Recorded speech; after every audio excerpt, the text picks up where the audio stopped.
Hello guys, and today meron po tayo nga i-unbox. Pero bago tayo mag-unbox is balikan natin tong router na ito. So this is the first sa tingin ko na Huawei branded daw na router from PLDT.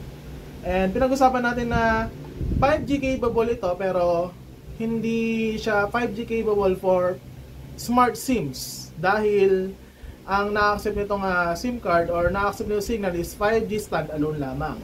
So, nung nakarang video na tinalaki natin itong device ito, pinag-usapan natin kung ano yung pagkakaiba ng 5G standalone sa 5G non-standalone. Pero ngayong araw, dahil may unbox tayo, this is from PLDT ulit. Binili natin to.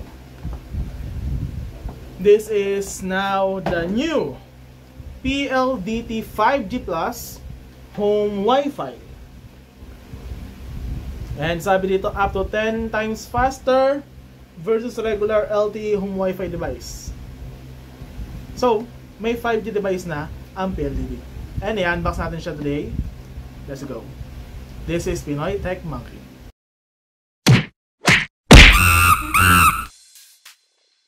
So, ito na nga mga kaibigan, PLDT Home Wi-Fi 5G Plus Home Wi-Fi.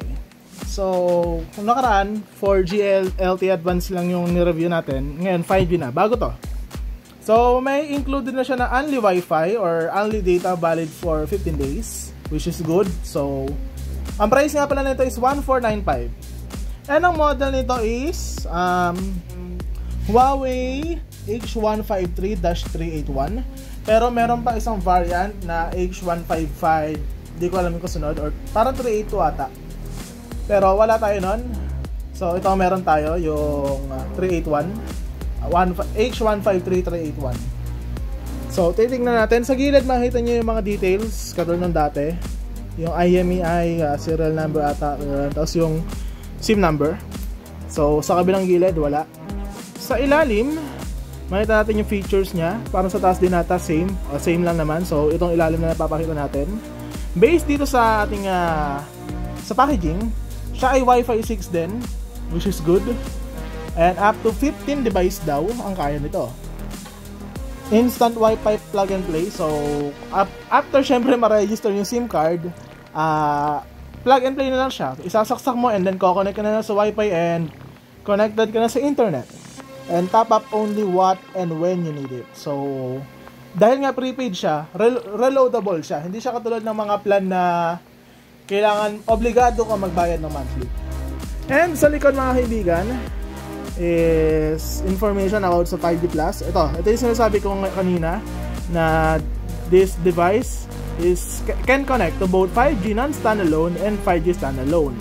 And sinasabi dito na mas malakas yung speed ng 5G standalone, pero hindi pa nga unlock ang 5G standalone ni Smart.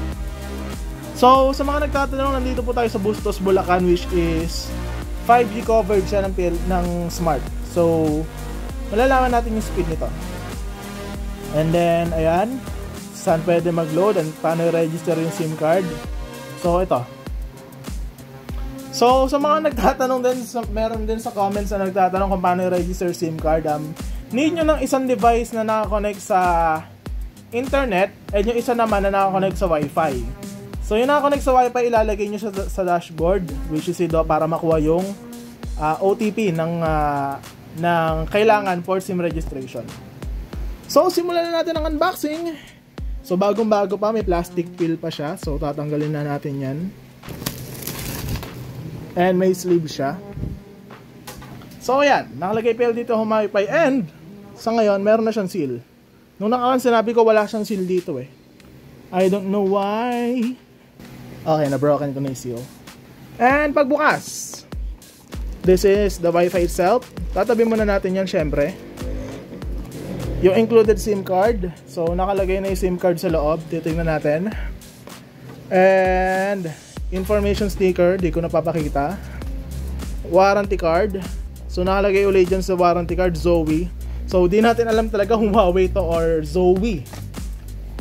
May quick start guide kung paano ilagay SIM card, paano buksan, paano connect. Ayan, tapos kung paano indicator. And meron pa siya isang box. Sana may Ethernet cable na. Yung hino-hope ko dito eh. May Ethernet cable na. And, yes! So, meron siyang included na power cable. So, gilid natin yun. And, Ethernet cable. That's nice. So, tatabi muna natin yan. Dito. Nagulat ako sa size ng Wi-Fi. Since, medyo maliit siya for me. Or, maliit siya sa ina-expect ko. So, in comparison, ito yung 4G LTE Wi-Fi or LTE Advanced Wi-Fi na Huawei branded ni PLDT Home. And ito yung sa bago na 5G Plus Home Wi-Fi ni PLDT. And parang mas magaan pa nga ito eh ng slight. Yes. Medyo magaan siya ng konti. Makikita natin mga kaibigan sa harap is PLDT Home Wi-Fi logo. And 5G 410 status indicators. So, may ilaw siya sa harap. Sa gilid, sa taas, sa kabilang side, wala. Sa likod, makita niyo yung SIM card information and kung kailan expiration ng SIM card. And sa ilalim nun, may Ethernet port or RJ45 and meron din telephone port, which is nice. WPS button and power switch, power port. Power port. Sa ilalim, information about sa Wi-Fi. Ayan. And may SIM card slot. And in fairness sa SIM card slot, wala siyang seal. So, which is nice. Pwede na natin i-replace to without ano yung warranty. So, buksan na natin, set up na natin, and ang gagamitin natin SIM ay iba since ayoko pang i-activate yung only Wi-Fi 15 days na only Wi-Fi nito, sayang. So, ibang SIM ang gagamitin natin. Yung SIM na yan is registered to Magic Data 599. So, ayan. Buksan na natin siya. Okay guys, so sasaksak na natin tong Wi-Fi, pero first, check muna natin adapter. And ang sabi dito is 12 volts to amp siya, which is 24 watts. So, maliit-liit pa rin yung consumption. Pero alam ko yung LTE Advance is 12 watts lang siya. 12 volts, 1 amp. So, sasaksak na natin siya mga kaibigan here. There you go. Check natin kung gaano kahaba yung booting time.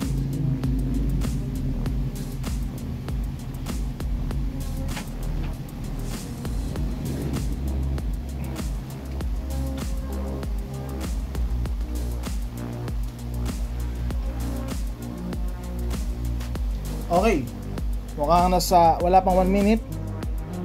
Check natin kung may Wi-Fi device na madedetect.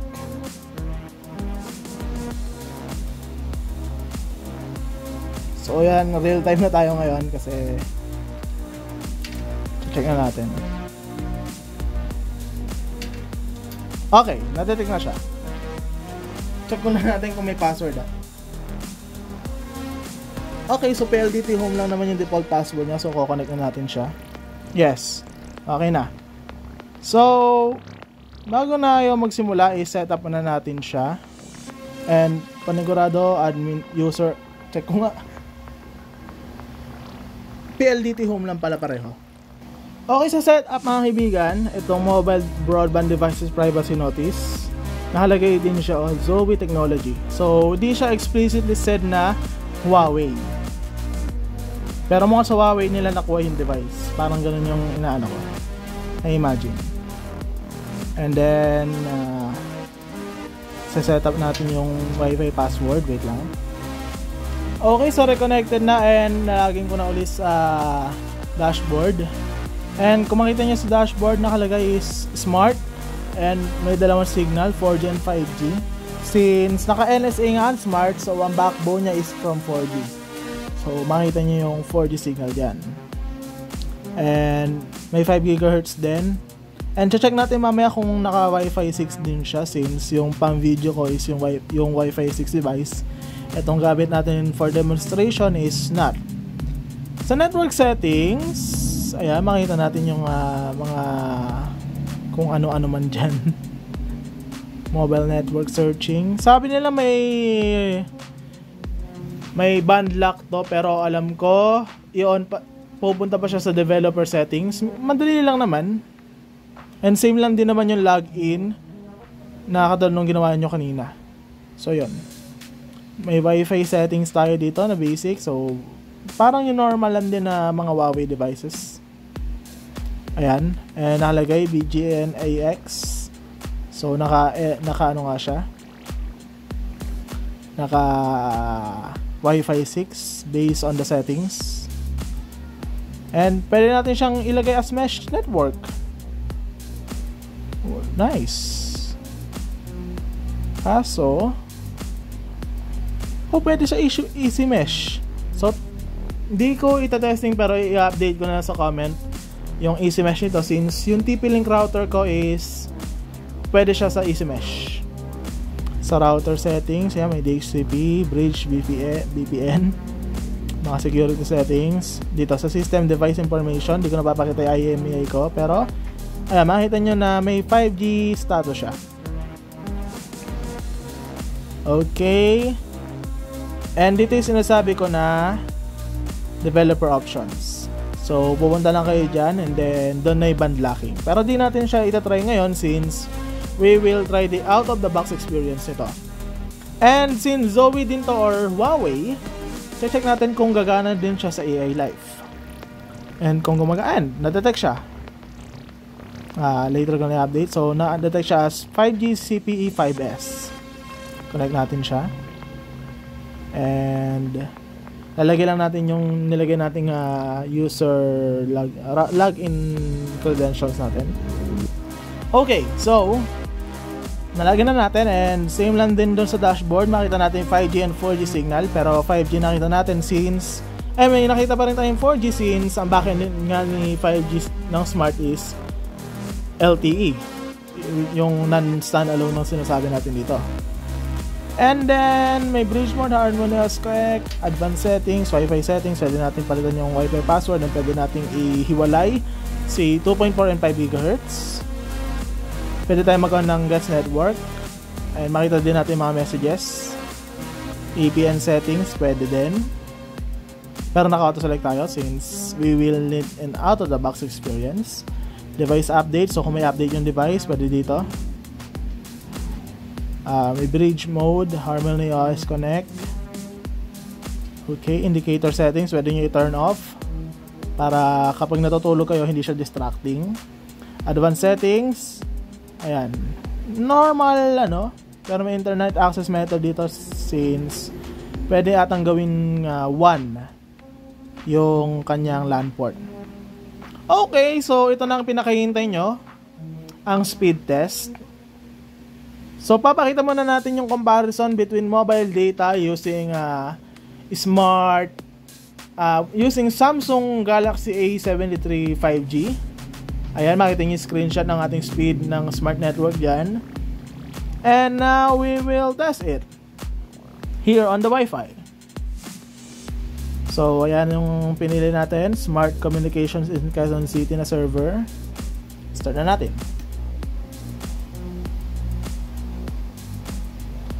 Okay. So ngayon is 2 PM, which is hindi ganun ka peak hours dito sa atin. And 200 Mbps for 1,495. And kung lo-loadan nyo siya per month, which pwede nyo siyang loadan ng only from 1,299 for 1,300 a month. That's a good speed. Maganda siya. Okay, so another thing na ita-testing natin is kung gagana yung TNT SIM. Nakasaksak na siya ngayon. And kung gagana yung voice over LTE or yung telephone port niya. Actually, kung gumana to, maganda tong mesh system for your Wi-Fi. Kung dalawa yung floor nyo and syempre may router kayo na ginagamit, pwede siya as backup. So bala ko itong ilagay sa baba. So yan, so may signal, may 4G, 5G, may signal, yun ang ibig sabihin nun. And sasaksak na natin siya sa kanyang telephone port here. So, ito ang kinapangit dito sa device na ito. Isa lang ang LAN port, pero may telephone port siya. And kung maririnig nyo, nasa busy, hindi siya busy eh. Parang waiting ata. So, gumagana ata siya. So, para matesting natin talaga kung gumagana siya, tatawagan natin yung phone. So, ito na, idadial ko na siya using my Dito SIM.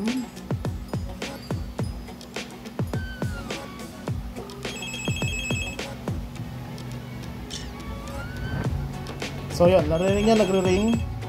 Medyo mahina lang ata yung ring nito, pero sasagutin natin, paparinig ko sa inyo yung telephone. Oh, sorry. Ito po ang testing natin ng telephone. Narinig nyo ay sana narinig nyo kasi hindi ko narinig. So, ayan. So, mukhang gumagana lang ito. Check ko nga. Hello, hello, hello. Ay, gumagana nga siya. Which is nice. So, kung gagamitan nyo ito ng TNT SIM or Smart Regular SIM na may voice over LTE, pwede nyo gamitan siya ng telephone. And ang maganda dito dahil may promo si Smart na Magic Calls. Pwede nyo siyang i-register for 99 pesos or 199. And you can call landline phones. So, no expiry na date na call minutes. And may landline calls na rin. So, pwede siya. So, magagamit nyo yung landline calls dito. Okay, so another thing natin ito-testing is yung speed naman ng LAN port. Pero bago yan, papakita natin. So, pwede tayo maglagay nga ng mesh network. Pero mamaya natin i-comment ko na lang yung kung ano yung kakalabasan. And yan, yung mga pinakita nating settings kanina. So, dito mo nyo makita yung SMS kung mag-OTP kayo. Pero sa ngayon dahil nga wala tayo nakikitang message and ibang SIM yung ginamit ko, so wala tayo OTP na makikita dyan. Makikita nyo rin kung gaano karami na yung nagamit natin sa data. Parental control, pwede nyong ayusin yan yung mga limits para kapag gusto nyo may mablock na website for your kids, pwede natin ilagay. And dito sa ating Wi-Fi advanced settings, yan. Wi-Fi security. And pwede tayo mag-open uli na isa pang Wi-Fi isa pang Wi-Fi. So pwede kang technically tatlo ata na Wi-Fi na connections. So kung gusto nyong hiwa-hiwalay yung mga pag-connect ng Wi-Fi nyo, yan. Pwede mo bukas. May MAC filter kung gusto nyo mag-block ng mga devices. WPS, pwede natin gagamitin yan. So, check natin kung gagana yung developer options. So, alam ko same password lang siya ng login kanina. There you go, same. And band selection. Pwede tayo mag-band lock, pwede tayo mag-frequency lock, pwede tayo mag-cell lock. So, 4G and 5G. Which is nice. Network mode. Pwede natin siya lagay sa SA plus NSA. So kung sakaling maglabas si Smart ng SA connection, makakonect siya agad. For me, maganda gawin ganyan. Pwede tayo mag-lock. Check natin. So ito yung mga available bands. Yeah, band 1, band 3, band 5, band 7, band 8, band 20, band 28, 38, 40, 41, 42, 43. So marami na rin siyang bands and most of this is capable din sa Pilipinas. And yung maganda rin yung band 28 kung ikaw ay nasa maraming buildings. Pero syempre, i-test nyo lagi lahat yan para malaman natin kung ano yung mas mabilis na band para sa inyo. So go to home na tayo. And run tayo ng speed test dito via LAN cable. So, change server tayo to... Okay, yun yung nahanap niya. So, yun yung pinakamalapit na nakita niya. Baguio.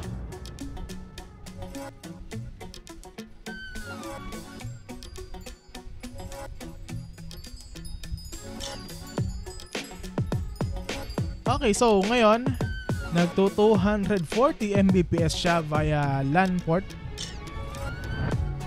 Pero na-testing din natin mamaya yan kung doon sa Wi-Fi 6, since Wi-Fi 6 mas maganda yung Wi-Fi 6 for connection. So baka mas mabilis din yung speed niya.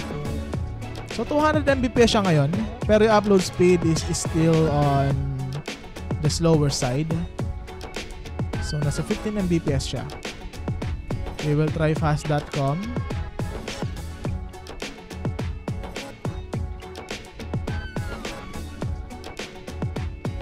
Okay, so nagto 200 Mbps siya. Which is nice for its price nga. Yun yung sinasabi ko, na-emphasize ko yung price nito, which is 1,495 lamang.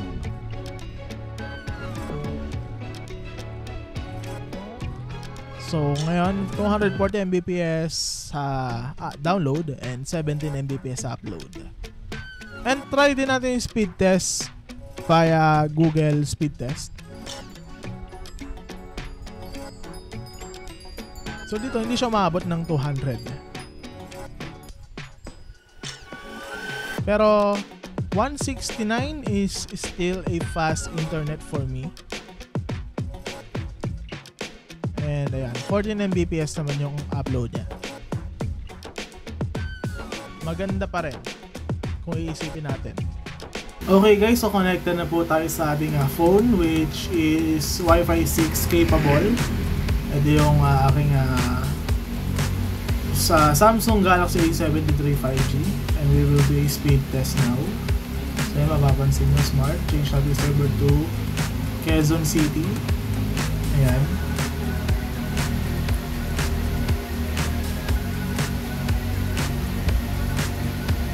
So medyo similar yung speed.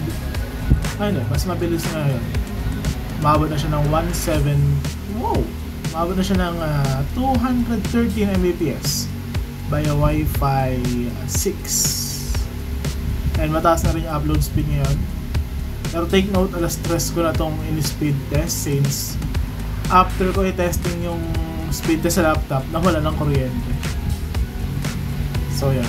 So mas mabilis na rin yung upload speed ngayon, 22.5 Mbps. So ayun guys, that's it for our unboxing and quick hands-on of PLDT 5G Plus Home Wi-Fi. So kung may katanungan kayo, i-comment nyo lang yun sa baba, and thanks for watching. This is Pinoy Tech Monk.